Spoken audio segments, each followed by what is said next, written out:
This podcast is part of the Game and Entertainment Network. Visit tgenetwork.net to find the latest episodes from all our shows. It's time for AggroChat, the official podcast of the Tales of the Agronaut blog and stalwart gaming community, where we talk about stuff and things, and the stuff about the things, and sometimes gaming. I'm Belgast, and let's start the show. Hey folks, it's that time again, time for another episode of AggroChat. This is episode 192. Tonight I'm joined by Ashgar. Hello. Grace. Hello. Kodra. Hello. Neff. Hi. And Tam. Hello. So instead of reading off of the list in the voice server, I was reading off of my Google Doc that I keep running as we do show topics, and I almost introduced myself. Whoops. So tonight we have our good friend Neff with us, mostly because I kind of pressured her on the spot into joining the show tonight.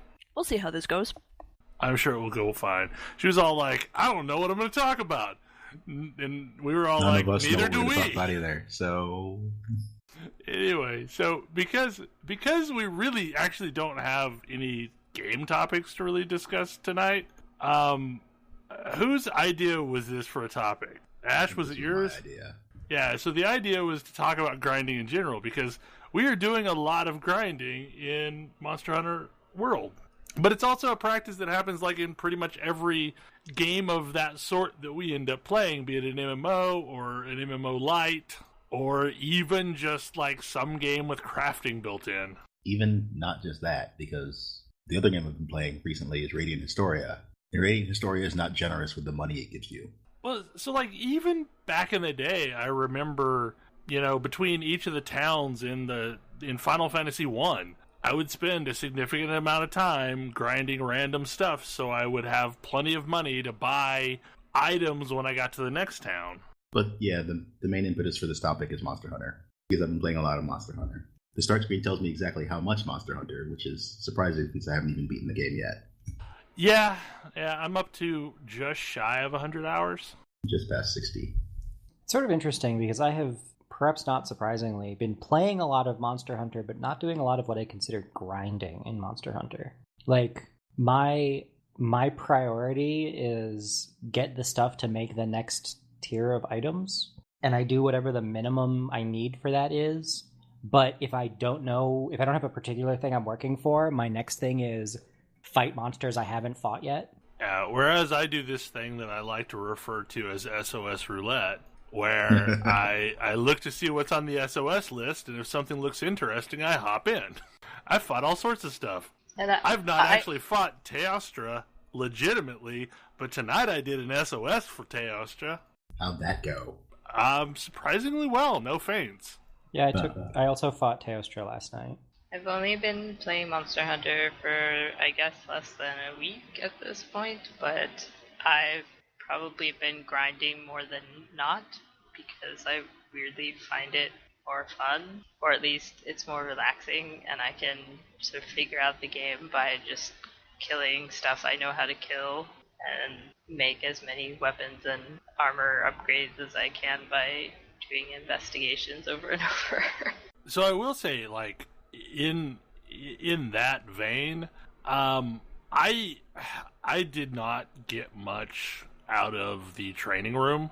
Like, I didn't find that a valuable experience, but going and killing great Jaggers over and over with different weapons was absolutely a meaningful experience, and it kind of... I was picking up weapons better by doing that than just going through the motions in the training room. And I think because Jagras is a monster I really know how to fight, so fighting it with a different weapon at that point was like a more meaningful experience for me than just hitting buttons. On that point, I go a little back and forth, because there's a bunch of things that I've just taken and fought Jagras with just to see if I could. Like, I really don't understand how the gun lance works, but I took it and fought Jagras, and it was fine, and he died in like 30 seconds. But after that, I took it into the training room and tried to figure out what all the buttons actually did. I guess for me, like, it's kind of the way I started with Longsword, where I learned, here is a thing that works. And once I mastered the thing that works, I started adding additional things to the mix. Yeah, I hit a point relatively early on where I discovered that the weapon that I was using was not super effective at all times, and so I wound up switching. I've switched back and forth a whole bunch because, again, I like having... The fact that the playstyle is constantly switching up is really nice. I have only used the bow, but I want to try a couple other things. I find it really fun to, like, use different weapons when I drop into, like, low-level stuff. Just because it's all stuff that I've done with longsword, and now I'm kind of seeing it through a different set of maneuvers. And that's kind of what makes, especially grinding low-level stuff, enjoyable, is the fact that you can just be like, hey, I'm going to use these low-level fights as an opportunity to learn a new weapon. I think that's what I like so much about, like, SOS Roulette, is there's an unlimited amount of people that want help with stuff. And, like, I can hop in and, like, literally fight almost anything, with some exceptions. Like, during prime time, I can pretty much find any monster that I would want to fight, and somebody's already fighting it. I think that's why grinding in this game to me doesn't really feel like grinding. With some exceptions. Because I'll do it with a different weapon. I'll do it in a different map. I'll do it. Just jump into SOS and do it with other people. And I think part of it, too, is like, so say you're going to go fight a monster. Well, you could fight it 5 times in a row, and it's never going to go quite the same way each time. Like, you don't know. Like, you know, Basil Geist may drop in on you this time, and, you know, Blue Rathalos may drop in the next time. The monster may, you know, run to a different part of the map than he did the last time. So it's like the fights are never quite just rinse and repeat, to where you get it to the point where, you know, I'm just going to do A, B, C, and then D, and then finish off the fight. Like, the fight is always kind of changing. Like, the monsters do very similar things, but even when we were fighting Nergigante, it was like, we never knew for certain exactly when he was going to ult. So it was like, we were cautious, like we knew it was happening soon, but we never quite knew exactly when. And that variety and that fluidity of the encounters, I guess, makes it feel less grindy. So there's also... I legit have been grinding high rank Legiana, because I really wanted to get the Legiana set, and that requires a Legiana gem, which is miserable. But I got to the point where I had done it a bunch, and then I unlocked an investigation that was a 15-minute Legiana kill, and that allowed me to say, hey, I am good enough at this fight, I can try this really hard version of it, and see if I can execute precisely on it. And so that's what I switched over to sort of push myself forward. And the investigations are super interesting too, like, because you get weird versions of the quests. Oh, hey, do this with, you know, a quarter of the usual time. Oh, hey, do this, but you can't faint. Yeah. I think that I've sort of approached it and sort of on the grinding topic, like, I deeply, deeply dislike grinding if I feel like I have to do it. So like, my approach to, I need a gem that drops rarely. Well, if I get it, I'll build that. If not, I'll build something else. And often that something else is, if I fight this much harder monster, I can get this other thing that lets me build whatever I'm looking for. And so I'm just like, I find myself going after much more difficult things rather than grinding the easier things, because I just don't like grinding. I just find it relaxing. Yeah, like, I mean, I would much rather just grind the easy things until I have everything that I want from them and then move on. Oh no. It's just so much more chill. I want to continually...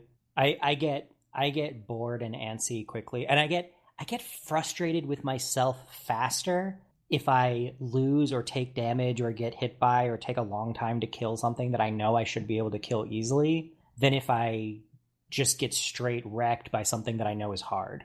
And so I'd rather like just recently the next weapon, one of the next weapon upgrades I could get was Nergigante weapon. And so I, rather than getting a intermediate weapon, which would probably be not quite as good, but still pretty worth it, but it involved a rare gem that I hadn't gotten to drop, what I did instead was just beat myself against that fight until I have it pretty much down to a science and got the new weapon. But like, it was much more, I don't know, it was much more satisfying to me to push myself against something difficult that yielded rewards more quickly than to go against easier things that I knew I would win. Because every time I die on Nergigante, it's easy for me to be like, well, he's hard, I don't feel bad about dying.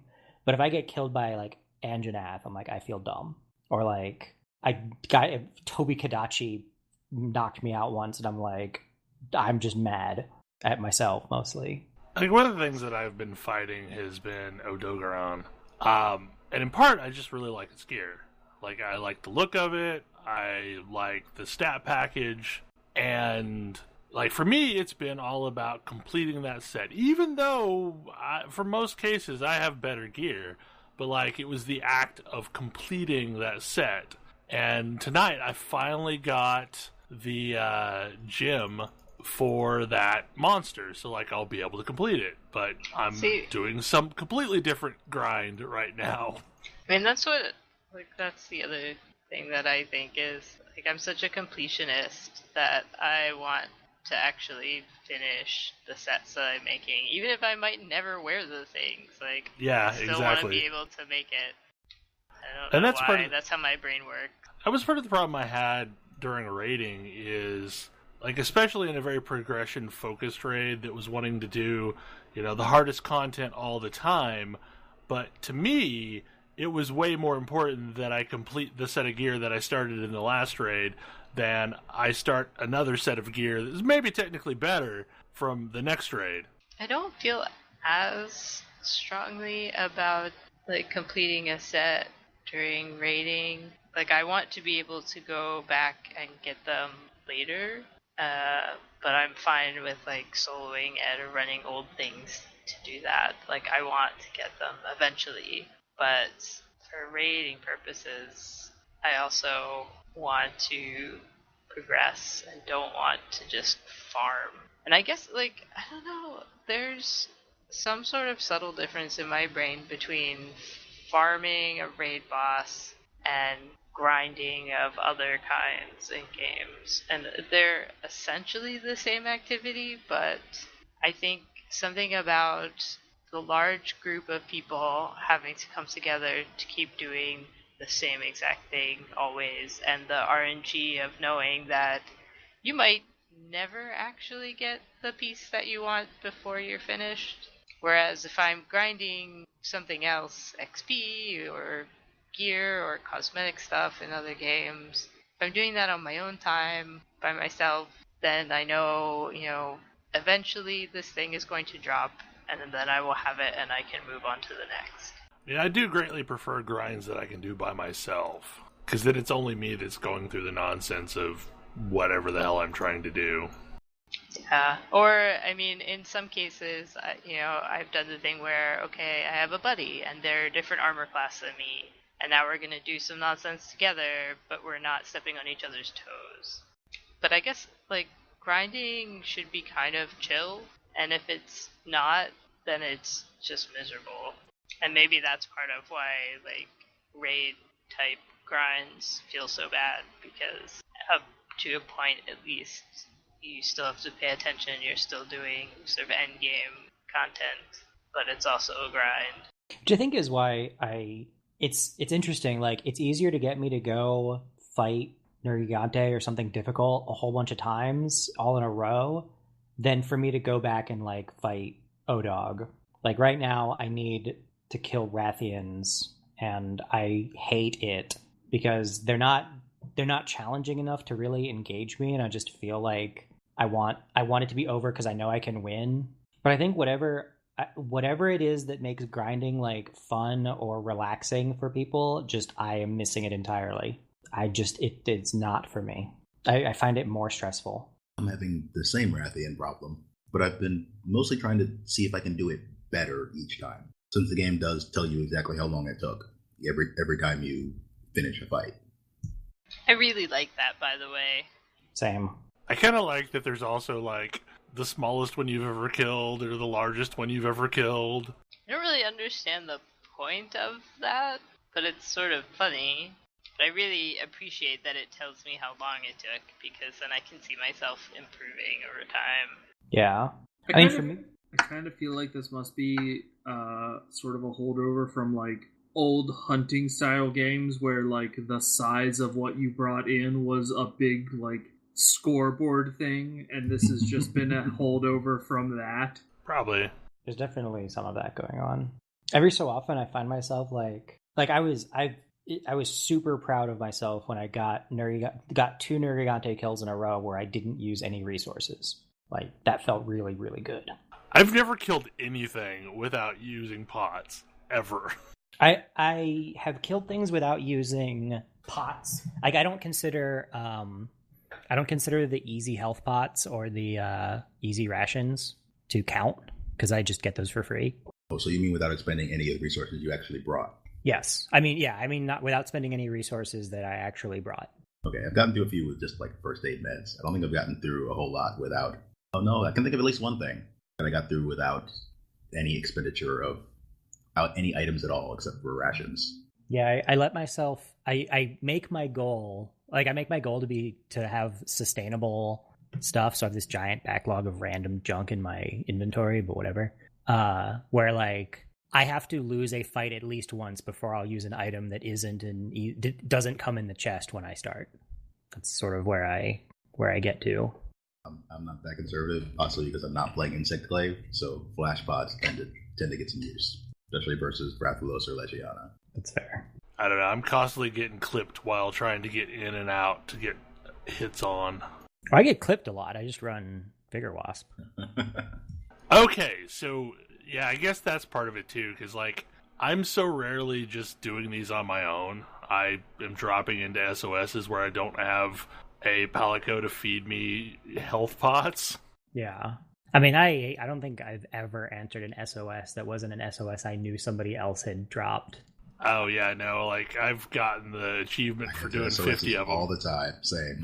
Yeah, like, I mean, I've hit my achievement for 100 monster kills and a lot of that's just because I'll drop in because, man, that looks interesting. I think part of it, too, is, like, at least in part when I'm grinding like that, I just kind of shut off part of my brain and go into a flow state where I'm just reacting, and I find that relaxing. Man, I don't feel like I can ever shut my brain off in this game. I hit the opposite. It actually, comment there actually makes me think of Nier Automata, where I know the situation. I know the mental state you're describing, or at least I think I know the mental state you're describing. But for me, I have to be hitting a point of challenge where I no longer have the like space to second guess myself, and I just have to go or I'll lose. Yeah, see, I try and get like to a point of muscle memory in most of these games where like I'm just not thinking anymore. I'm just doing.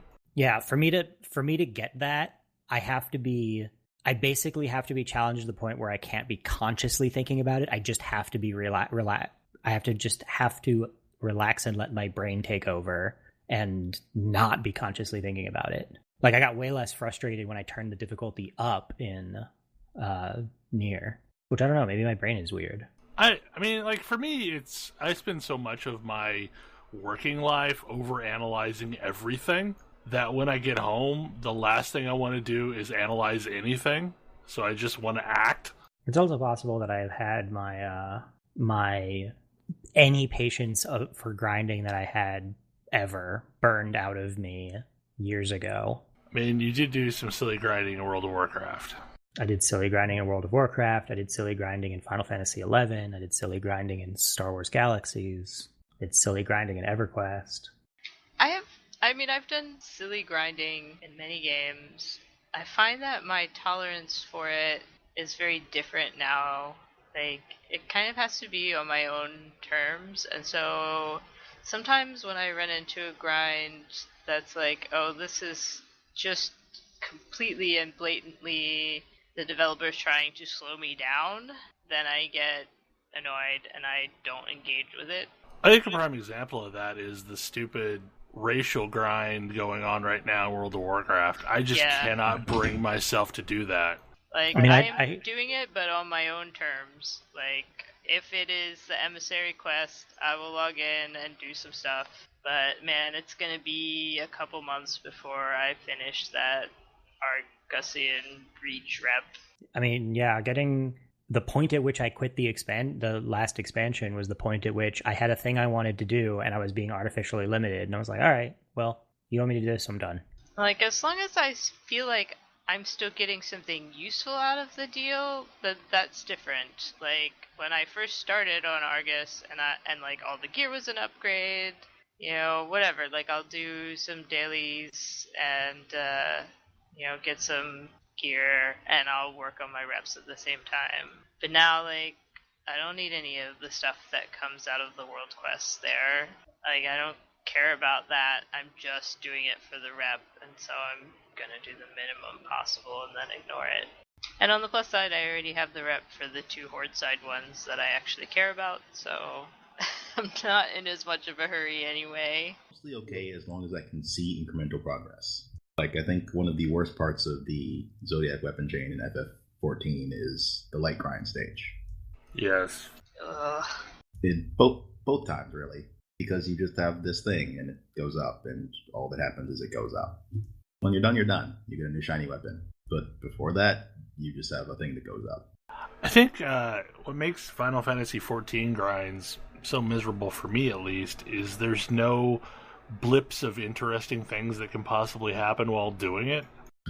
And what I mean by that is, like, so even in World of Warcraft, if you're grinding, there is the chance that you may get something cool to drop, like be it a BOE rare or a BOE legendary.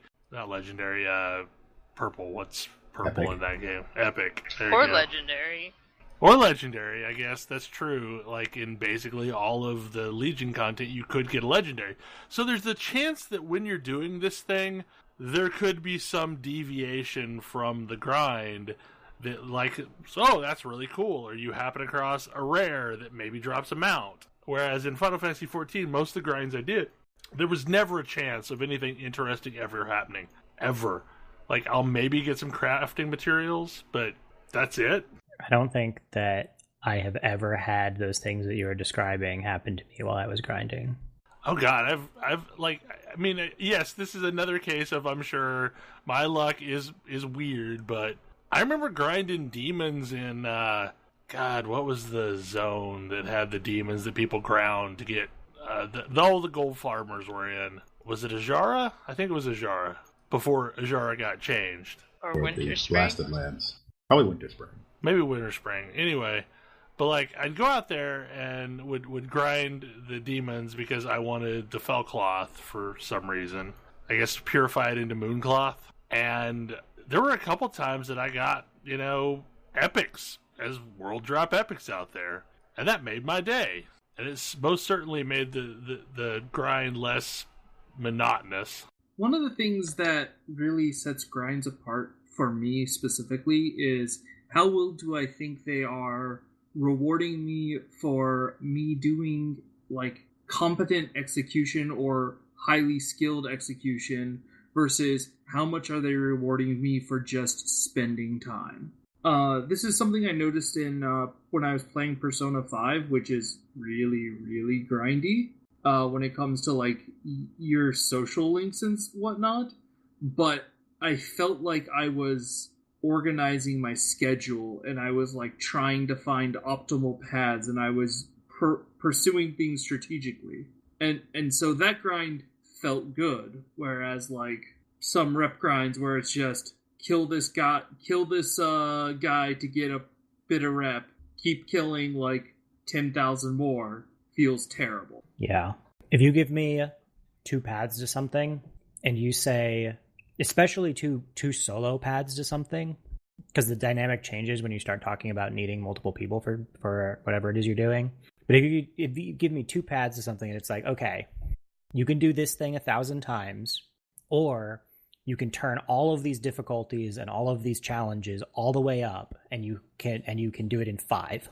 I will always do it in 5, even if I actually attempt it 1,000 times before getting the 5 I need because it's that difficult. I'll still do the 5 every time. Yeah, whereas I would rather have a a thing that I can do a specific number of times to get there without, any margin of error.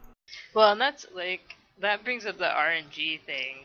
Like I've been grinding in WoW for old transmog sets, and it's very relaxing. It's not difficult. I'm running old raids and things. Like doesn't take any brains or effort on my part to do it.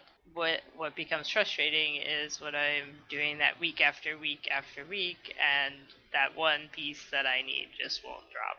Whereas if it said you have to run this thing 50 times and then you have enough tokens to buy your set, I would run it 50 times and I wouldn't complain that much.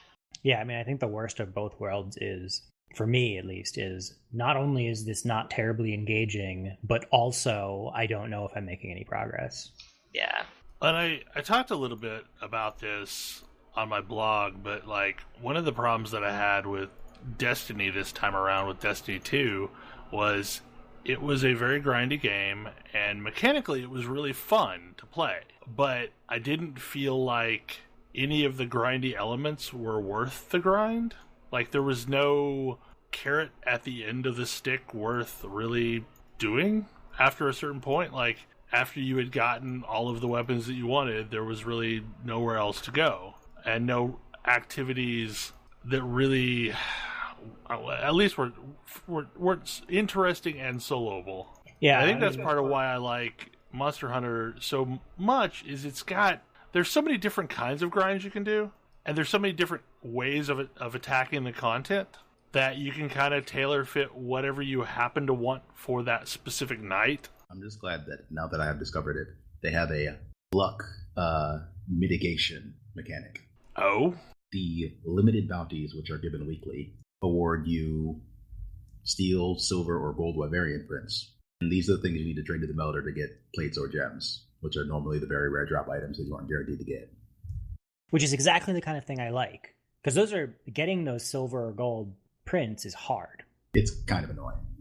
But I will cheerfully go and fight 5 tempered monsters and whatever the other stuff in that list is to get the gem I need, then go farm random wyverns hoping for a wyvern gem drop. And I gotta say, like, the thing we did last night where we fought 5 relatively, one annoying monster and 4 relatively simple monsters in a 50-minute timer, that was crazy and it was a blast. That was a blast. And that's part of that whole weekly system too, isn't it? No, that's an event quest. They seem to be rotating through the event quests. Like next week it'll be the same thing in the Coral Highlands. Last week it was in the Ancient Forest. So we'll see what happens, I guess. I mean, chances are pretty good the one in Coral Highlands is going to involve Pink Rathian. Okay. Like, there was a period of time where Pink Rathian... Okay, so that's the other part I want to talk a little bit about. Like, there was a period of time where Pink Rathian scared the shit out of me, and now I've killed enough of them that it's not a big deal, and I really like that because it's less my gear and more that I changed and I got used to fighting these things. I think that's kind of cool as well. That's definitely not a thing you see in games a lot outside of roguelikes that don't have progression. Or Dark Soulsian games, for lack of a better term. I mean, because, like, that again is you learning to fight a thing unless you outgearing a thing. In Dark Souls, you can level up. Well, I guess it's true. Although I would also say, like, having gone back with my current gear and fought some of the lower level stuff, I also feel like I am accumulating some surprising amounts of survivability. Like, what used to be a one-shot for me is now like a 3-shot. It's true, especially when you get into high-rank gear. Your defense is just much higher than it used to be. And once you get into weapons that have blue or white sharpness, then those are also much stronger than your old ones were. Yeah. So there's definitely progression. There are some numbers that are going up, even though there are no actual levels in Monster Hunter. And I keep learning things about the game. Like, I know people had told me about the charms that I carry around in my bag, but I didn't actually understand what the hell they were talking about. So now I'm on a grind trying to get the money to buy said charms. I need to go kill our old friend B-52 so I can upgrade the charms. so you can then buy another set of the charms? I can afford it. I cannot at all. Not hardly. For the most part, I afford it by going through my investigations, looking for something that's worth a lot. Yeah, right now I have a Ganju investigation that's like super. I think it's like 10,000 zenny, and then if I throw a whatever what are the token things that you put on them to A lucky voucher. Yeah, voucher. So yeah, you go in, you kill 10 fish, and you get 20,000 zenny. Right. That's a third of the way there. Right. Yeah, right. I was gonna say I'm at the point where 20,000 zenny is a drop in the It's half bucket. of a weapon. It's a third of a weapon. Eee. My highest one so far has been 32k. I think my next one is 62k. But like once you get more comfortable with it, I now hunt an Anjanath and a Toby investigation, which is 26,000 zenny, and I can double that up. And really, neither Anjanath or Toby are really threatening to me right now. It's only happened once recently, but I did fight him a whole lot today. I still find Toby annoying, mostly because my current gear is weak to lightning. Is that the squirrel thing? Yep. Yeah, Yeah. That was pretty easy. Yeah, but I have like -7 lightning resistance. I and think it's noticeable. I don't know. I one thing that I've enjoyed is playing with the bow. Like, I feel like a lot of things that I can see would be incredibly annoying about fighting these monsters that I just ignore. That's actually one thing I really, really like is different weapons. Different weapons change the experience of fighting different monsters significantly to the point where I'm trying to learn as many different weapons as I can, and I'm up to like 7 or 8 now. Just because there are some monsters that are just like, oh, this is way easier with this weapon versus frustratingly difficult / borderline impossible with this other weapon. Yeah, I think I have about 4 weapons up to rarity 6, because that's definitely a thing. Like, hey, I'm fighting Legiana this time, maybe I want to bring a greatsword. Oh, I'm fighting Gyros just falls over if I bring a longsword. I'm fighting Diablos, well, it's Lance time. Yeah, I've run into very, very few things where the glaive does not serve my purposes.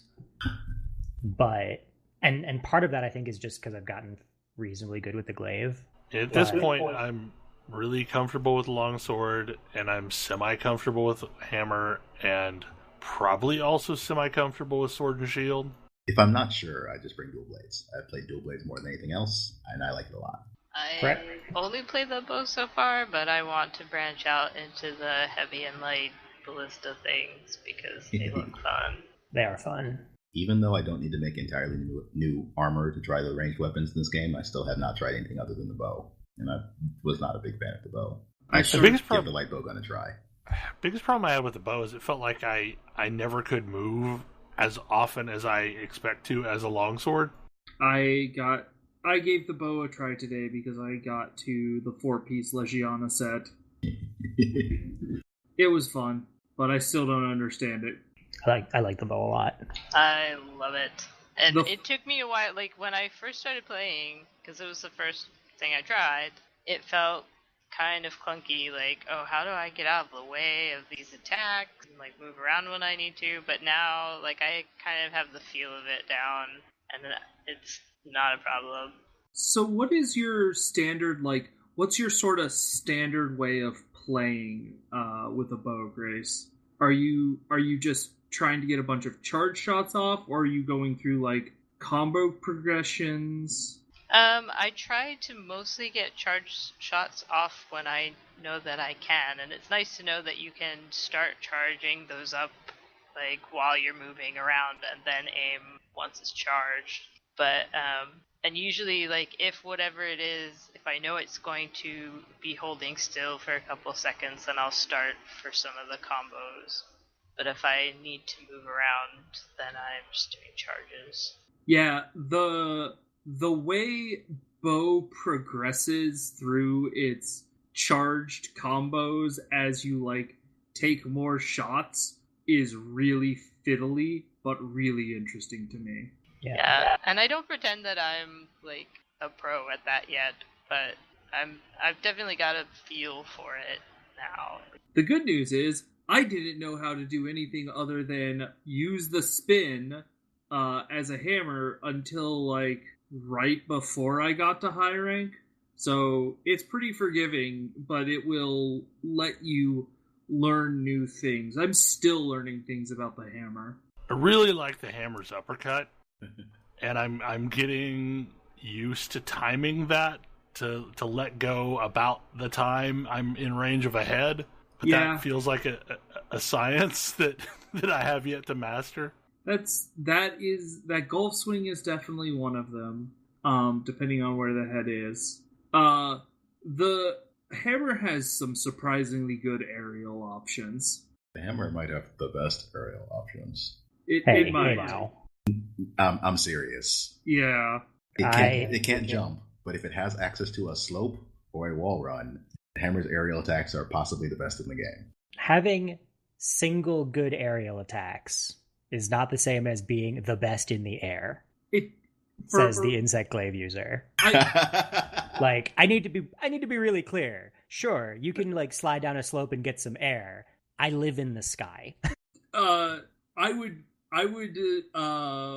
show you my couple of Nergigante kills where all I am doing is mounting him. Like, I mean, just that's also all I am doing.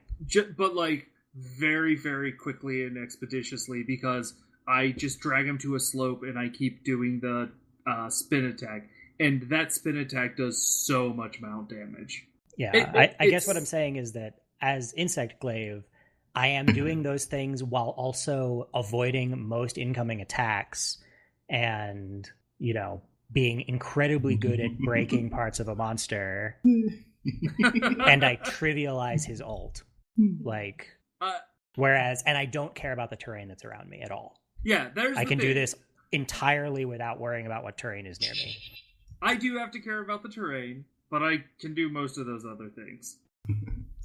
Hammer does a lot of blunt damage, and that's really good at breaking parts.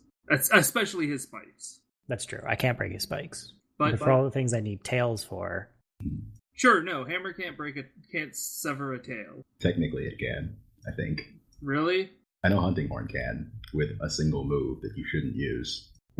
Weird. But yeah, there is still too much stuff that is not well messaged in this game. Like what walls you're allowed to run up, but... Yeah, that's definitely true. But whatever, learning new weapons is really fun. I really want to learn how to do the bow because having a third rank of charge seems like it's really, really funny. The bow is nuts. Like, I think I have learned more about the bow than I have any other weapon, and I'm still aware of how far away I am from knowing everything about the bow. And sometimes I'm just like, nope, I'm just going to Dragon Piercer everything forever. There are a few examples of things that Monster Hunter is asking me to grind, or really that I am grinding because I want something specific, that there is just not a way around. I want to upgrade my longsword. This requires something like 12 Rathian Spike pluses. You're going for that longsword. I'm going for both, but yes, that. I have abandoned entire weapon upgrade lines because I'm like, no, I don't feel like doing that grind. I'm going to build a different weapon and upgrade that one. It's actually how I wound up going for the Nergigante Glaive, because I had all the stuff for the nice metal one, and then it builds off of the metal one. By the way, Ash, you're going to eventually need to grind Teost for that line. Well, I know the last upgrade in almost every tree requires some Elder Dragon part. I chose poorly. Yeah, that one specifically requires Teost. Or is that his name? Teostra? Teostra, yeah. It's toast. Toast. That was going to be now, just toast. I mean, fight him and tell me it's not toast. Teostra is a returning monster. I know what he can do. It's toast. I don't know. Like, most grinds, I am cheerful to do, so long as the thing I'm doing feels good in the moment-to-moment gameplay. Like, I will grind silly stuff as a warrior in World of Warcraft because I think the warrior gameplay cycle is fun. Like, it's enjoyable to charge into things. I am currently leveling in the 13th season of Diablo 3. This is the 13th time I have done this, not to mention all the other characters I've leveled randomly anyway. and I will continue to do it because murdering demons is super fun. I was a bad kid last night, and finally getting my Nergigante killed instead of joining into the season. So Grace is dragging my tiny little butt around in here. It's actually interesting. One of my childhood video game memories was putting Final Fantasy VII away once I got to the Disc 3 and the final cave and was like, I don't know, 16 levels under where I ought to have been, and just getting crushed and being like, I don't want to grind. Like, I don't want to just run around fighting random monsters trying to get XP so that I can actually see the end of this game. That seems boring. I have other things I can do with my time. Let me go load up Civ 2 for the 50th time. Whereas when I played a Final Fantasy game, I was constantly looking for the next good grind spot for me to get more levels. When I played Final Fantasy VII, along with previous JRPGs, the game does not tell you, like, I get into a fight. If I run away, I leave that fight, and it doesn't expend any of my resources. The game does not explain at any point why this might not be a thing you would want to do. So I ran away from fights for my entire play session of Final Fantasy VII. Like, I fought some stuff, but mostly didn't fight anything. I didn't have to. Didn't make me. So every boss in that game was crushingly difficult. And reaching the end, I did beat it. But I found out like 20 levels below where you're supposed to be. But I had no problem like bashing my head against the final bosses. But I sure didn't grind enemies to get levels. That wasn't going to happen. But I think it goes back to that I was mentioning before, where I will go for the much harder but faster option pretty much always in games. Even if I lose as many times as I would have just, won other fights. I guess for me, like, my brain does this little thing where it's like, you only have to do this 10 more times. You only have to do this 9 more times. You only have to do this 8 more times. If that number is greater than 3 for me, I check out. Oh no, like you only need to do this 900 more times. Nope. I'm done. I'll do the math up front and be like, how many times do I need to do this? Oh, is it more than some relatively low number? Am I going to spend more than a handful of hours doing this? Like, all right, I'm probably checked out. But I think Belle and I were talking about this a few weeks back. I think that's where building and painting minis comes in for me, because it hits all of the same buttons that I hear y'all describe when you talk about grinding. It's like a relatively relaxing, low pressure, go through the same motions over and over and over again activity. Oh yeah, I definitely I absolutely get the same sort of rewarding feeling from like crafty stuff, making strange animals out of yarn and things. Like, I think it's definitely the same center in my brain. Yeah. And I guess I'd never like put 2 and 2 together on that one, because I definitely don't enjoy doing that in video games, like even a little bit for the most part. But I'll absolutely sit and paint for hours. I mean, it's one of the reasons why I started my kind of nonsense project of doing creative things every day, because it feels better to do that in real life when you have something like a physical object or a piece of art or a piece of writing at the end of it instead of some pixels. I do love having a physical thing that I've built at the end of it, as evidenced by the sheer number of minis I own. But I remember doing the same thing with building like circuits and electronic stuff as a kid. It was really satisfying. It's like I've carefully used tweezers and stuff over hours to get these like resistors in place. But now I can flip this switch and turn a light on. And this light has a dimmer that I built myself. Check that out. I feel like I'm way more susceptible to grinding when it's in something like an MMO where there's a permanence attached to the thing that I'm doing. Oh, absolutely. Like I played lots of JRPGs as a kid, and now I'm less likely to enjoy that activity because it has an end point and it doesn't have a permanence.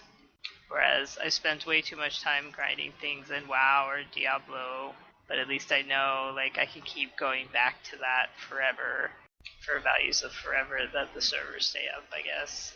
which is honestly part of the reason why I lost my interest in WildStar, even though it's still going. It's been on sort of such shaky ground for so long that The writing has been on the wall for a very, very long time. Like, I have a reasonable expectation that World of Warcraft is going to be around for a good long while still, even if they stop updating it. But, I don't know. An MMO that doesn't seem to have a long future is hard to commit time for grinding silly things. Well, and I kind of lost the same exact thing happened to me with EverQuest 2 when Daybreak bought them out, and they've had such a shaky future from that point on that do I really want to be spending any more time in something that is potentially going to die at some point? And I hate it because it's WildStar is a game that I really want to support. It's still by far my favorite MMO, but it's just hard to commit the time and energy when you're not sure about what the future holds. That was the point of realization I had with Monster Hunter World is, I had every intent of playing the PC version when it came out, but that is a date that we don't even know when that really is, and I am already so deeply connected to my character and the things that I have done on that character that, I don't know, I just feel like starting from scratch will be a very difficult thing. The game feels much more like an MMO than I expected it to. It really does. And the thing is everything but the boss fights. Well, yeah, it's every boss fight feels like a raid encounter. And I guess that's what surprised me about it is I cheerfully started from scratch when Diablo or Destiny 2 came out on the PC. But I felt like I wasn't really giving anything up. Like, I could easily get back anything that I had on the console that I didn't have on the PC.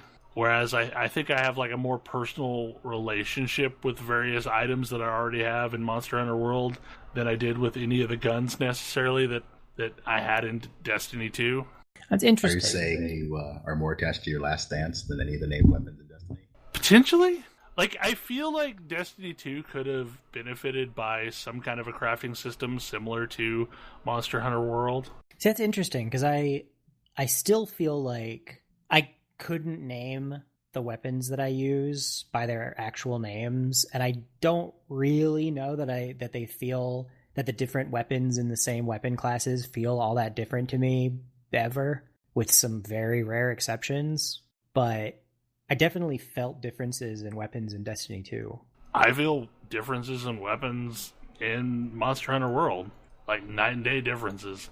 But I knew, for example, I love Better Devils.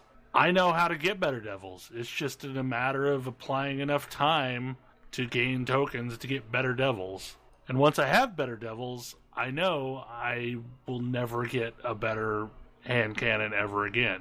From the moment I acquire it, I will never be able to improve that. That is one thing that Monster Hunter does really, really well, is keep providing you with significant checkpoints, significant progress checkpoints that feel epic and satisfying, and then there's still more stuff to do. And then most items are, well, it is pretty easy to have a general use case thing that is pretty good all the time. Monster Hunter also enjoys providing you with situational things, which might be better in some cases. Right, I can see in Monster Hunter that I'm going to have the ability eventually to have builds much like I do in Diablo 3, where here's a set of gear that enhances this one thing that I want to do.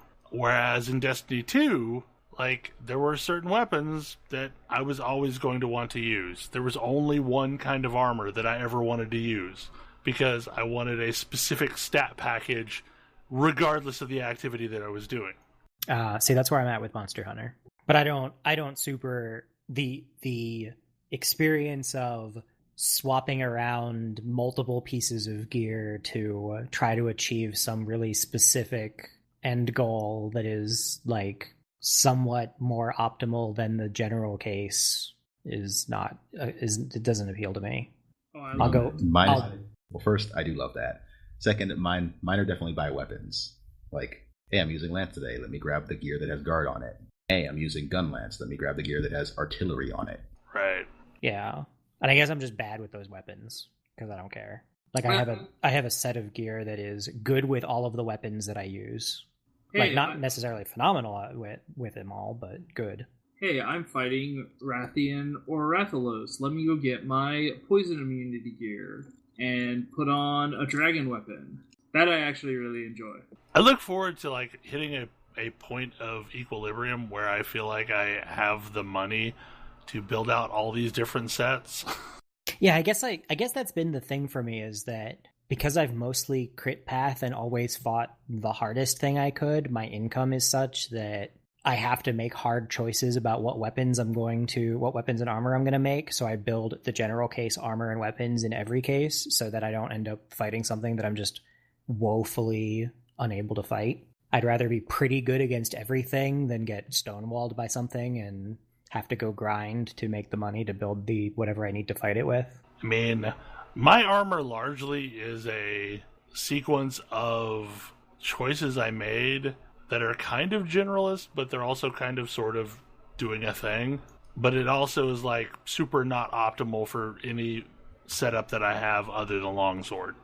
One of the things I like about taking the path of grinding stuff out a lot and taking my time is all of my gear is like, how does this look? I like this one. Doesn't matter yet.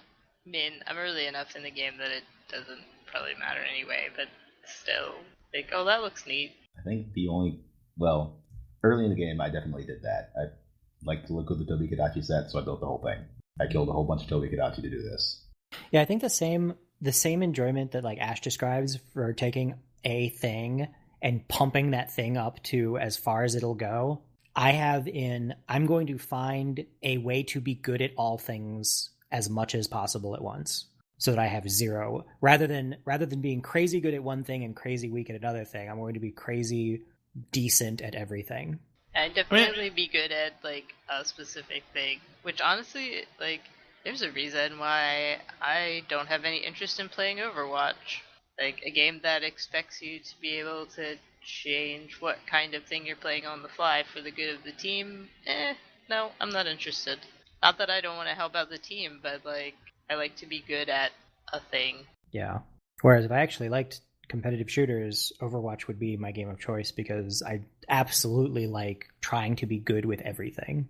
Like by the time I'm done, I'm going to be good at every weapon in Monster Hunter, including the greatsword. Yep, I've already started using the red sword. I have killed Puke with every weapon in the game now, as far as that, and I'm working my way up. I feel like I've done a lot of that branching out within the same weapon class. Because, like, I think right now I have 4 different Rarity 6 longswords.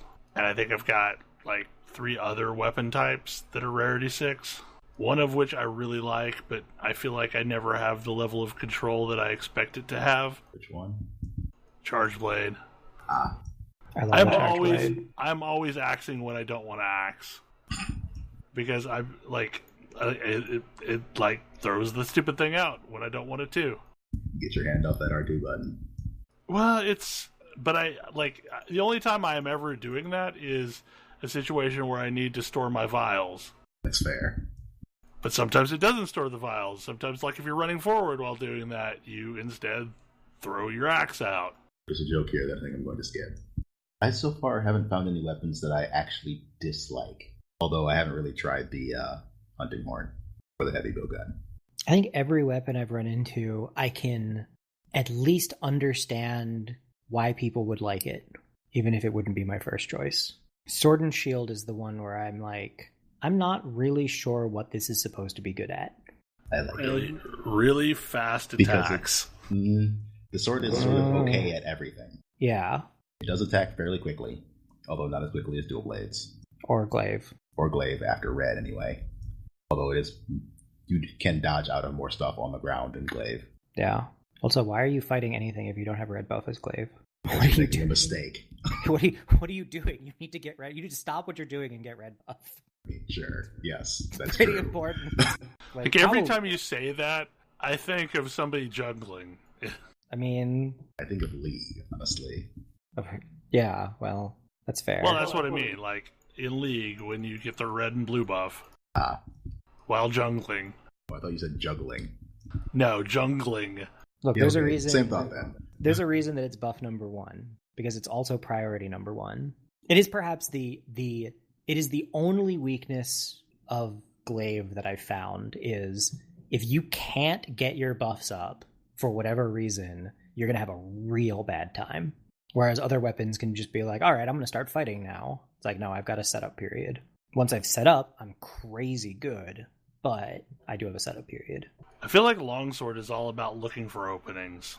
Like, I spend a lot of time poking at something until I get a good opening, and then I unleash a combo. Yeah. Glaive is get your buffs up and then play the floor is lava.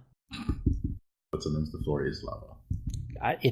It works out. Fun fact, the amount of time between the game registering that you are standing in lava and starting to apply damage is more time than the time it takes you to jump off the ground again as Glaive, if you're fast. That being said, I have now fought a thing that has challenged my dominance of the sky, and I'm real sad about it. Is it the dragon in the forest? No, maybe? I don't know. I fight all of them in Elder's Recess, but it's a giant metal dragon. Yep. Okay. That thing sucks.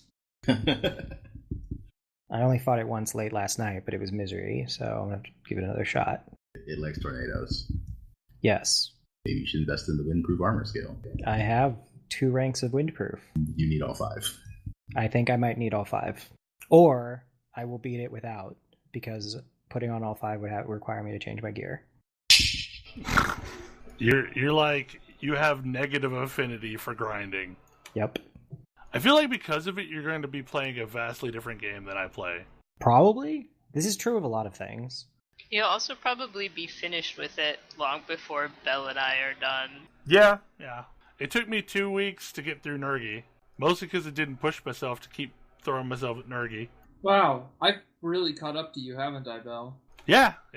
I mean, in having killed Teostra today, you're at the same point I'm at. Yeah, but like I didn't actually do the real Teostra. Like it didn't give me credit for killing Teostra. Oh. Didn't do the assigned quest.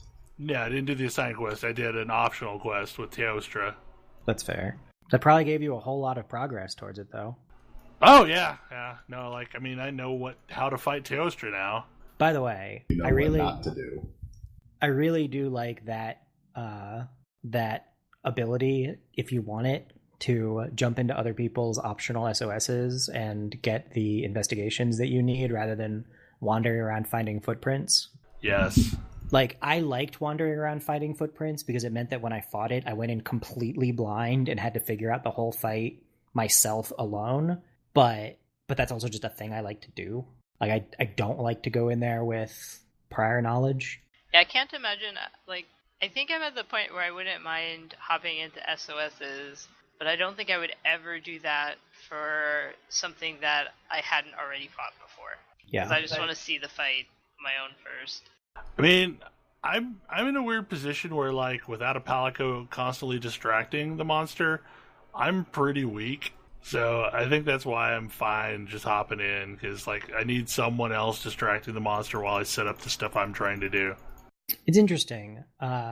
Despite as my distaste for grinding, I'm actually doing this stupid Rathian grind because there's no reason for me to. There are 5 million other weapons we could choose to build, but Yep. we decided to go for the Rathian line, so here we are. And if I don't ever finish it, there's no problem whatsoever, because it's not even my main weapon. And I even have another pretty good weapon that I rather like in that same weapon class. I mean, the only reason I think you guys went after it is just because it looks cool, right? That's definitely part of it. I mean, Although the gun lance is also very, very, very good. I'm not making the gun lance because I don't make great decisions. I pick weapons by how cool they look. I pick almost everything I do in this game based on how cool it looks and not its performance in any way at all. The charge blade is also good and it looks cool. Yeah, which is why I'm doing it, because it seems like it's pretty good and it looks cool, and those are my criteria. But like, I'm also wearing armor that I think looks cool. There's only one piece of armor that I'm wearing that I don't really like the look of, but I'm wearing because it's stupidly powerful, which is the eye patch. The eye patch is awesome. The eye patch. There's an eye patch? That's like my default go-to headgear in any game. It's amazing. I've got good news for you. It is hands down the best headpiece you can be wearing. Kind of amazing. Yes. It literally doesn't matter what you're doing. It's straight up the best headpiece you can be wearing. I've worn mostly nonsense headpieces in this game. Like, I started off with a crazy upturned collar and sunglasses. And then I upgraded from there to the skull. And now I'm planning on upgrading to the eye patch. That eye patch is amazing.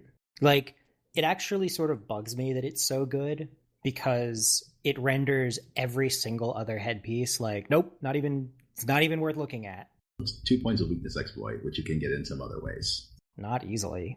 No, not easily. I found one other point of weakness exploit somewhere. I thought that was on the Rathalos gear. Make me look for it now. I saw one piece on the... I don't remember which set, but I saw one piece on Basil, maybe? You need to farm Basil for various reasons. I saw one... Rathalos chest has 2. Oh, Rathalos chest has 2? Okay. The boots and have the 1. Greaves have 1, so that's full weakness exploit right there. But, like, I'm not shocked that, Kodra, you've caught up to me because, like, I've not really been progressing. I've been kind of spending my evenings just piddling around doing SOS roulette. So I have lots of parts, but, I was largely avoiding doing Nergi.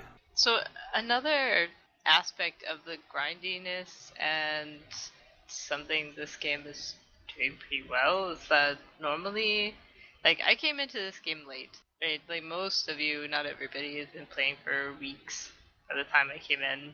And usually when that happens to me, I end up getting super frustrated that I am behind, that I can't do meaningful stuff with my friends, and I kind of sulk and get annoyed. And instead this time around, like, I actually haven't been in a hurry to catch up. Like, I've been totally happy to just, like, grind whatever I feel like doing because I'm still, like, making progress, but I'm just enjoying the gameplay, enjoying the fights, and learning stuff, and not in a rush to catch up. Like, I'm still kind of jealous when I hear you guys talk about some of these fights, but it's not as bad as it usually is in other games. Well, we've had a couple nights of just running around doing fun nonsense in the lower level stuff, too. Yeah. So it's not like you've been isolated by yourself completely. No, and I haven't felt, because the couple times we've done stuff together, it's been basically in my level of content. Like, I haven't felt useless in doing that, and I still, like, felt like I was doing something meaningful. Yeah, I really like the game is separated nicely into broad tiers, and I'm like kind of making forward progress into unlocking all of the tiers so that I can then expand outward, versus like the impression I've gotten of what Ash is doing, for example, where he's basically like finishing a tier before moving on to the next tier. I was doing that for a period of time, but now there's just way too many quests that I haven't done. I did clean out my 6-star optional quest today, for the most Wow, that's impressive. I haven't even cleaned out my 2-star optional quests. I think it was around... I've been done with everything through 4 for quite some time. Nope. I have completed my 1-star quests, and I've completed my 8-star quest, 7-star quests, whatever is Nergigante and Teostra. The funny thing is, for now. The funny thing is, like, if you look at my quests, I have mostly none of the optionals that are fight this one thing. I have all the nonsense optionals, like do red and blue at the same time. I still haven't done that one. Mostly because that's what you find in SOS, is that sort of stuff a lot. Because I know there are people like you. I've started firing SOS horns, SOS flares at the start of quests that I just, like, if it was already going to be fairly easy, and I don't think I have a risk of fainting, I'll just bring more people in on this one. I think I have like 60 guild cards at this point. Which is cool in some ways and not so cool in other ways, because the chance that I actually have a Palico from someone I know is getting to the point where it's kind of minimal. I have almost exclusively Palicos of people I know, but it's also sort of funny because the game is indiscriminate about which ones show up. So, like, Grace's Palico helped me fight Teostra. That's one of my favorite aspects, though, because, like, I've had people tweet at me that, like, you know, Kinsey in, you know, the Bond astronaut costume has helped them fight this or that. It helped them get to space today. It helped them get to space today. I wish that looked like that on me. I know, like, I would wear it as a normal set. It's great. Like, my cat is a little roly-poly astronaut. I haven't really run into an armor set that makes me want to give up my Cruella de Vil look yet. I'm slowly getting there. There aren't as many, like, tailored armor pieces as I was hoping. Also, that collar looks so comfy. Every time I look at that collar, I'm like, that looks so nice. Oh, Teostra's armor looks very formal. I like it a lot. It also has weakness exploit 3 points on it. I did like the Teostra armor. It's kind of got, like, this steampunk knight thing going on.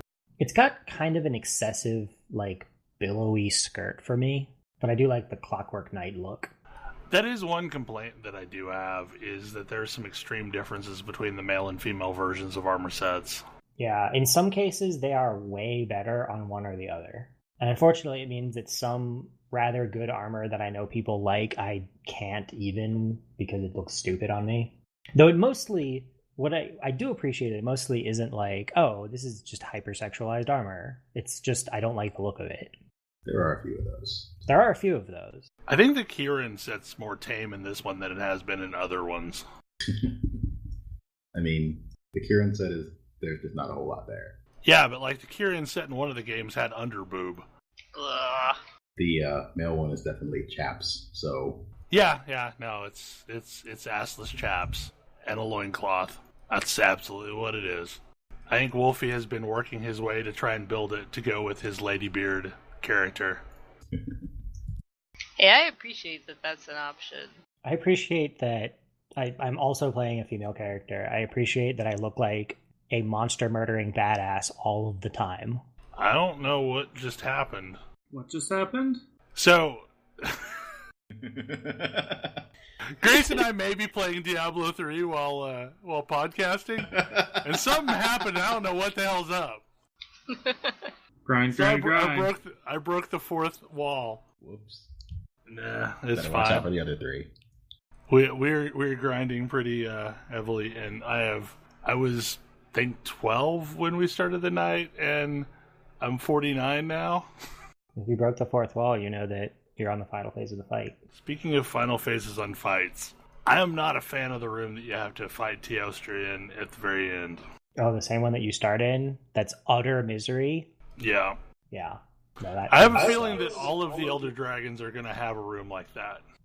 I was following the scout flies at the start of that fight, and I was like, I don't want to go in there. You don't want me to go in there? No, I don't want to go in there. That's not a good place. Or not Today I have discovered that the hunting horn for Rathian is a bell. So maybe I'll be killing a lot more Rathian in the future. Okay, the thing that that cracks me up more than anything is the Puki hammer is a giant flower. You just beat people up with a giant flower. I'm really interested to see how they expand the game, or if they expand the game. I think the question is definitely how, because we have some examples, because this is not Capcom's first time making a Monster Hunter game, but this is the first time they're doing one in the age of things like actual DLC. So we're not sure. Previously, they did the Street Fighter thing where they release it again with more stuff, and also a rank above high rank called G rank. Because right now you've got low rank, high rank, Elder Dragons, Tempered, and then that's when it kind of tops out currently, right? Yeah. But the Tempered monsters are still considered basically high rank. And you have Tempered Elder Dragons? You can have Tempered Elder Dragons. Are they the worst? Currently, yes, probably. Yes, that's as high as it gets right now. The quest that a lot of people complained about is that in order to get past Hunter rank 49, you have to beat up a Tempered Kieran. So building that resist set will have a payoff at some point. Yes. Man, I ground O-Dog almost exclusively because I thought the set looked cool. And I probably won't wear it as my daily driver outfit, but I will absolutely use it to beat certain things up because it looks cool. Like, that is where I'm most susceptible to grinding, when I am grinding towards something that looks cool. Absolutely. Yep. Be it a cosmetic item, or a mount, or something. A shader. The biggest grinds that I will do, and the ones that will get me to grind even for as much as I dislike it, are the things that will either look super cool or will fundamentally change how I'm playing. And I think that's honestly like where World of Warcraft Legendaries failed, is that they didn't change gameplay enough. I sort of disagree. I think where those failed is that they changed it significantly if you had the right specific Yeah, ones. I guess that's true. And it was completely RNG dependent, and it made me 100% stop caring about them entirely because, oh, there's one particular one that's super good and I need it, and I have no idea when I will ever get it, so I don't care anymore. Well, Even now, when you can sort of mitigate that a little bit, it's still random which ones you get. And maybe it's just the class that I played most of the time, because none of the warrior ones were really life-changing. They improve things. I guess I forget that they've vastly changed how legendaries work, because my bar for legendaries in World of Warcraft is Thunder Fury, and wow, does that change the entire game for everybody to a probably bad degree, or did bad degree. Well, and honestly, like, all of the quest-based legendaries that they had like that did massively change the game. Most of the ones for warriors, quest-based and not random. Yeah, I mean, all the ones for warriors, though, for the most part, aren't. Like, there are some that you should probably have this thing because it is better than the other options, but they never changed the abilities that I had on my hotbar, I guess, is what I'm saying is like a bar for changing it enough to make me use different abilities than I did before. Whereas with some of the other classes, like, it's definitely a thing. Like if you have this specific legendary, you use this build, and you use these spells under these conditions. If you have some other legendary, then maybe you use something different. And I mean, it's cool. Like, I like that, but I hate that there is no path for me to get that other than hope.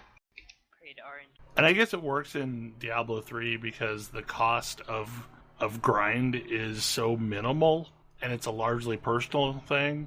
Also, if you don't see the orange you want, it's going to be coming. You're going to see another one in a few seconds. Right. Well, you also have some ways to mitigate that, right? Like, I can go to the cube and upgrade a yellow item, and I know if I need a sword, I can put a sword in there and have a better chance at what I want. They try to do that a little bit in WoW, but the scale and the timing of it is very different. I think Diablo also helps that, like, the getting those legendaries and that randomness is the core gameplay loop. Like, 100%, that's all you're doing anyway. Whereas WoW, like, they say, oh, you can get one doing anything, but that it's not true. Like, you get them from doing specific endgame activities, and if you don't want to engage in those, then you don't get to play. I mean, if there was a chance for random useful legendaries to drop from, like, a very, very small chance from doing old transmog runs or the other dumb things that I do, I might feel less annoyed by them. If there was a chance while I was running AQ40 that I could get something that was actually useful, that would be kind of neat. But I'm sure that someone would declare that broken, and they have a strong desire to keep people in just the most current content. But it would be kind of neat to have a game where you can kind of choose your grind and engage with it on your own terms for the rewards that are interesting or fun for you. I mean, I think that's ultimately the decision point of whether or not I end up staying engaged in a game, is if I have enough things on the horizon that make me want to work towards them.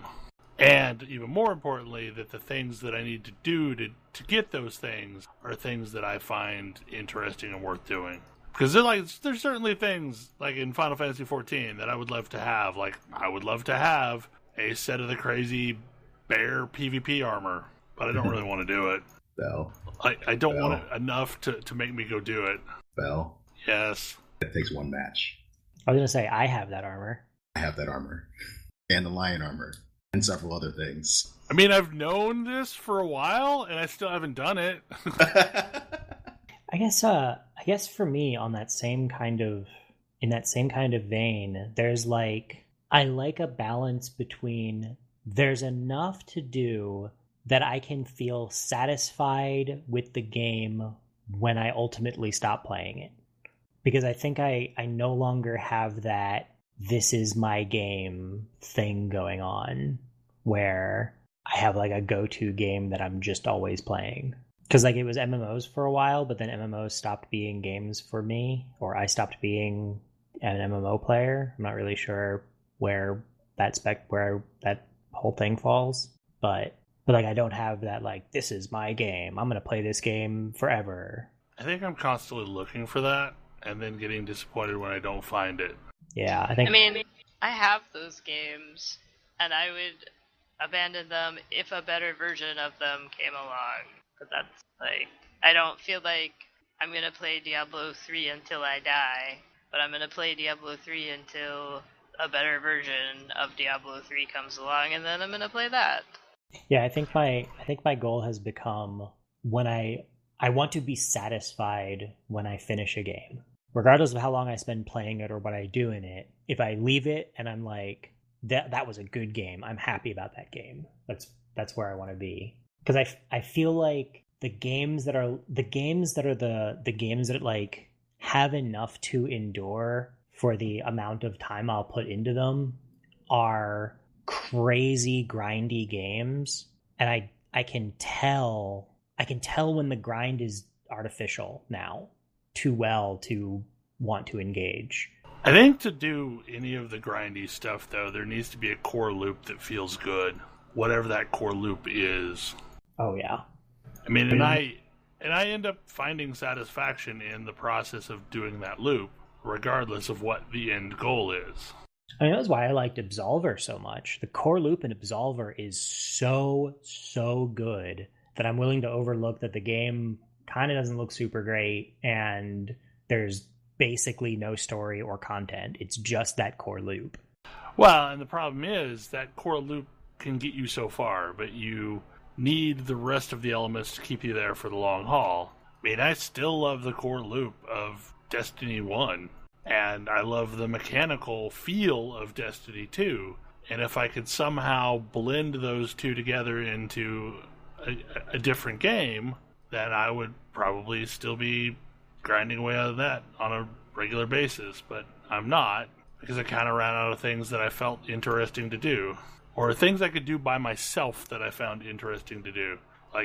I'm sure I would still love to do the raid, but that requires 6 people and a time commitment to do it. But sitting down and playing by myself, there just ran out of things that I was willing to do for, you could only do the weekly bounties so long before you stop caring about them.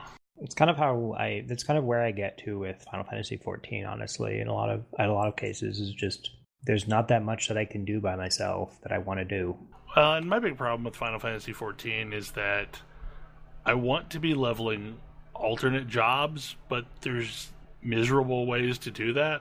There's no way to do that if it feels good. I feel like if they could ever make the grinds feel better in that game, that is the closest I have encountered to the total package. But I also sort of feel like that game is designed for a grind that I maybe just don't crave. I ended up creating a brand new character over on Ultros, because I know a bunch of people over there too. Mostly because it had been ages since I had played the Lobby stuff. Yeah, and the new player experience is so good feeling, it really is. And that's honestly, the new experience each time there's an expansion is so good. It's just after you've leveled that one character through that good feeling experience, there isn't much to rely on other than the end game grind. And Palace of the Dead was really fun for a period of time, but I also feel like I kind of ground my face off with that one too, getting everybody to 50. I've come back to that after a long break, and it feels pretty good again now. Can you get to 60 reasonably? I mean, I haven't been pushing it hard, but I would imagine no. Yeah, that's the problem. 60? I think you get to 60 now reasonably. Okay, like I would be okay getting everybody to 60. But yeah. Well, it was super painful. Like before Stormblood launched, it was super painful getting to 60 through Palace of the Dead. I'm pretty sure I still have max weapons because I never bought another weapon. But that was like a fun little grind when I was doing it because like it felt like I was making progress and I was able to clear out my vault. And we know the next version of that is coming soonish. It's got to be, yeah. Like, and I figured that would be live letters. That would finally be the patch that brought me back in. But I feel like a good grind is central to the health of pretty much all games. And like everything that I've seen about Warframe is it has a really good grind too that feels good. I think I would caveat that by saying a good grind is central to all games that are intended to have longevity in time. Yeah. Because I think it's fine to have a game that's short, does its thing, and then you win, and it's done, and you move on. Like, not everything has to be a consumes months of your life, central habit game. But if you want a game as service, for lack of a better term, it needs a good grind loop to keep players engaged. I think it's a delicate juggling act to create something that provides enough friction, but also doesn't feel like you're slamming your face against a wall all the time. Yeah. Hitting that balance between engaging enough to feel like it's worth doing, but not over too quick. Well, and I think part of the problem, and this gets back to the whole Monster Hunter versus Destiny 2 thing that I've created an equivalency in my head. The monster part system feels inherently better than do this mission a bunch of times to get some tokens to open a box that is going to randomly give you something that may not be what you actually wanted, so that you can go grind something else for a period of time to get another stack of tokens to open another box. Like, even though there's RNG in the monster kill itself, it doesn't feel as bad because someday I will have a use for these monster parts. Like, I'll want to level something else, and I'll need those monster parts again. And the thing that Ash mentioned earlier, I think, plays a huge part in it too, where you need the monster parts. How you get them is irrelevant. So if you're fighting stuff in the arena or fighting stuff in one of multiple different zones or as part of a hunt that involves 3 monsters or whatever it is, you can make progress towards that same goal without doing the exact same or even necessarily close to the same behaviors. Like fighting a monster in the arena is super different than fighting it out in the wild, and I think that's really cool. But it still gets me the same parts. Which is mostly how I've not driven myself insane with the Rathian grind. Well, and it also reinforces the whole, there's a reason for helping your friends do things, because, like, somebody may want to kill a thing, and I might as well ride along, because chances are at some point I will also need those parts. Like, I may not be building towards that currently, but there's never going to be a bad thing of having a stockpile of parts that, you could then use later. And neither you nor they get less from you doing this. Right. That is a huge, important thing. We all kind of get our own role on things, and I don't know why it splits money, but that's I also the don't know only why it thing. splits money. There's no reason for it to split money, but that it doesn't split parts is huge. I do think it's weird that things are easiest with one person, hardest with 2 people, and then back to easy with 3 and 4. I think hardest with 3 is probably accurate as well. Yeah, 3 seems like it's the most awkward number. Because you're getting the boss. Well, yeah, the boss is slightly less difficult than it would be. I don't know. I have a hard time picking between 2 and 3 as the hardest. Because with 2, the boss is harder for both people than it would be for either one of them alone. Yes. But you also still have your overpowered palicos. It's true, but you would have those solo. Right. I mean, like, I feel like 2 isn't that big of a deal because those palicos, I don't know. Like, I feel like a palico makes more difference than another player. Yeah, I mean, I guess it comes down to, is that third player better than 2 palicos? It's a pretty high bar. Does that third person have free flash bombs? I mean, or free AoE health pots. Yeah, or are they bringing a hunting horn? They might be bringing a hunting horn. That would make them better than palico. I mean, palicos are really good. Like, there's a reason why they get first pick of my monster parts, for outfits. They're really good. It's a good cat, Bront. I think ultimately, like, it all loops back around to right now we are playing a lot of Monster Hunter World, and it has an extremely good and varied grind loop.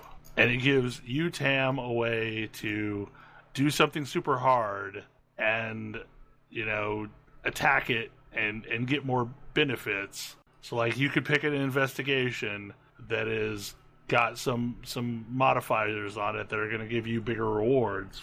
Or I can do my nonsense and hop in a bunch of SOS missions and do a bunch of really varied fights and get stuff.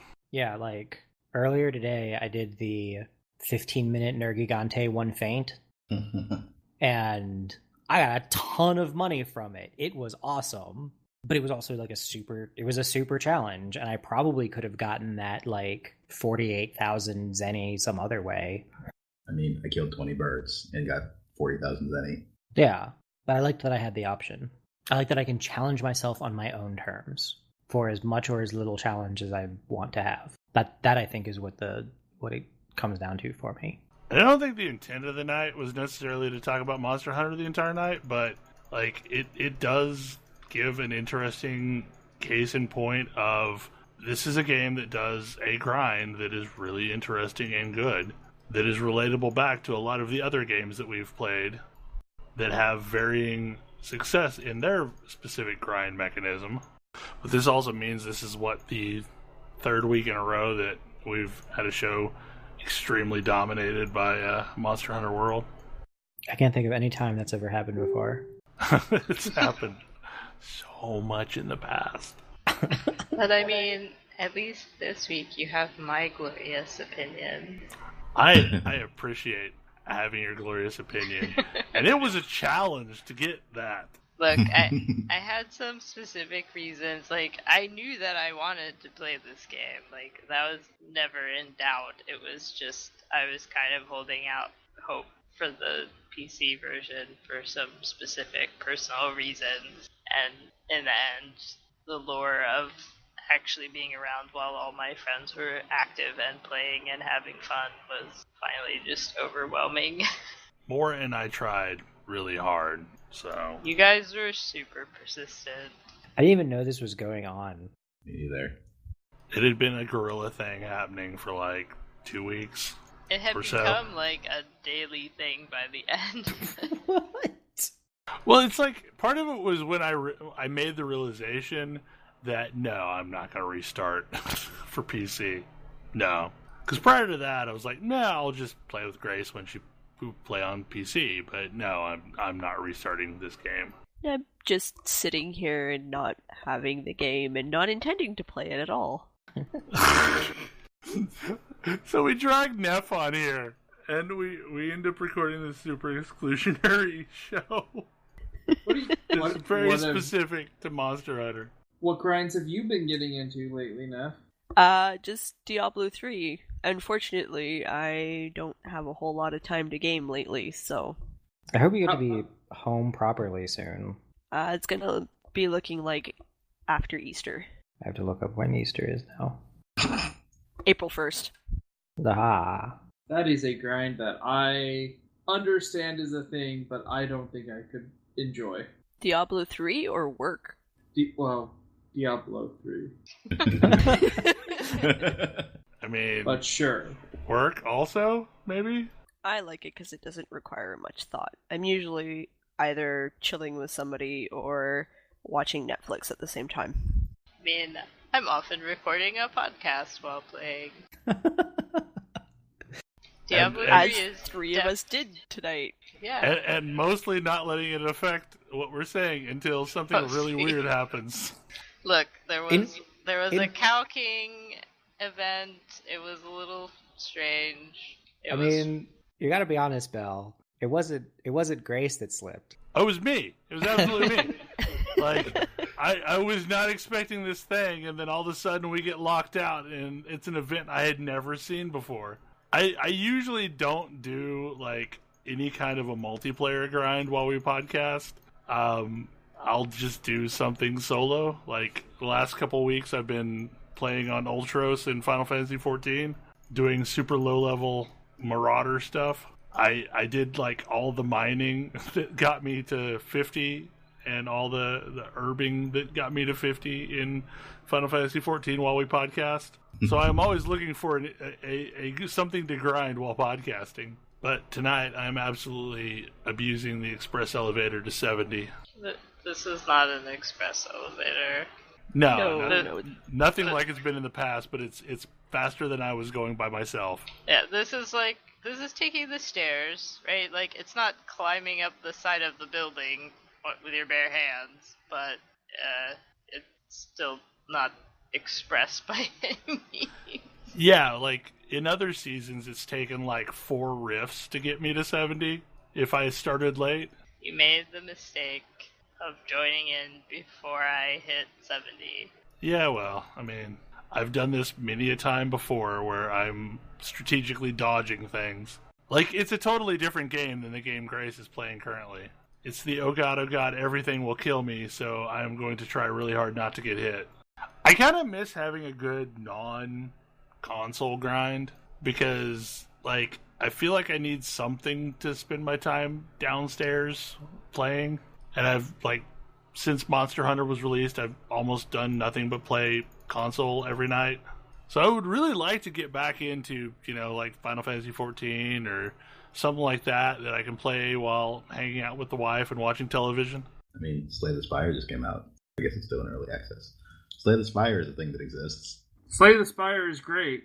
I mean, I've been playing Wizard basketball a bit, so that's a thing. Slay the Spire is very good. I'm not sure if Slay the Spire will be my thing, like the way that it has been with Dalen and Kodra. Because, like, opening packs of cards is very instrumental to my enjoyment of card games. Do you like games like Dominion? Not really. Then probably you won't like it.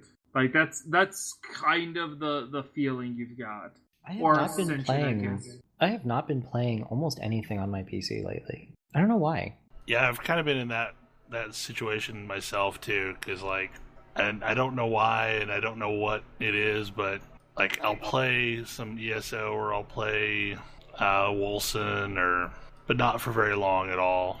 I've rediscovered how comfortable my couch is, which happens every so often.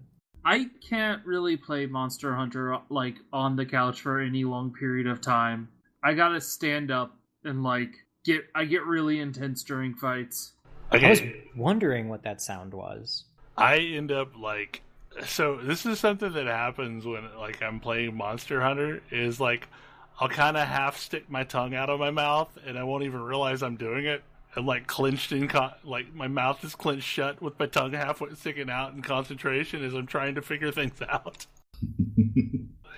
Like, the other night, I think Grace popped in during one of my Nergy attempts, and I couldn't English. So I think at this point we've been recording like 2.5 hours.